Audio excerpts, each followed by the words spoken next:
இந்தியாவின் மாபெரும் தலைவர் அது இதுன்னு என்ன வேணாலும் சொல்லலாம்.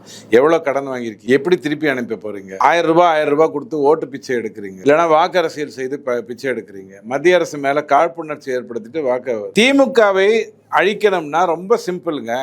தமிழ்நாடு மக்கள் கிட்ட விட்டுட்டா 5 வருடம் ஒரு நாள் இது வரைக்கும் அவங்க கொடுத்தது இல்லை. 5 வருடம் தான் கொடுத்துருக்காங்க. ட்ராக் ரெக்கார்டு அதுதான். ஆனால் அந்த 12,000 கோடின்னு இருக்கு இல்லையா, வருஷத்துக்கு 30,000 கோடி 2 பேர்கிட்ட போகுது. இப்போ வரைக்கும் 1,20,00,000 போயிருக்கும். அடுத்த வருஷம் இன்னொரு 1,50,000 கோடியை கையில் வச்சுக்கிட்டு அவங்க தேர்தலை சந்திக்கிறாங்க.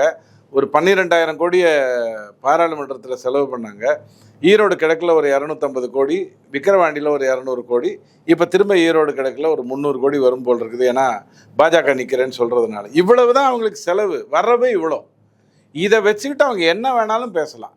உங்கள் வீடு சுற்றி நான் போஸ்டர் அடித்து ரவி மாதிரி ஒரு வீரர் சூரர் தீரர் இல்லைன்னு போட்டால் ஒரு 100 போஸ்டர் அடித்து ஒட்டிட்டேன்னு வச்சுக்கோங்க. உங்களுக்கே ரொம்ப ஒரு வேளை இருக்குமோ, இல்லாமையா போடுவாங்க அப்படின்ற மாதிரி நீங்கள் யோசிக்க ஆரம்பிச்சிருவீங்க. இந்த வேலையை திமுக தொடர்ந்து செய்யுது. அதை நல்லா ஜாலரா வேலையை எல்லாரும் பண்ணுறாங்க.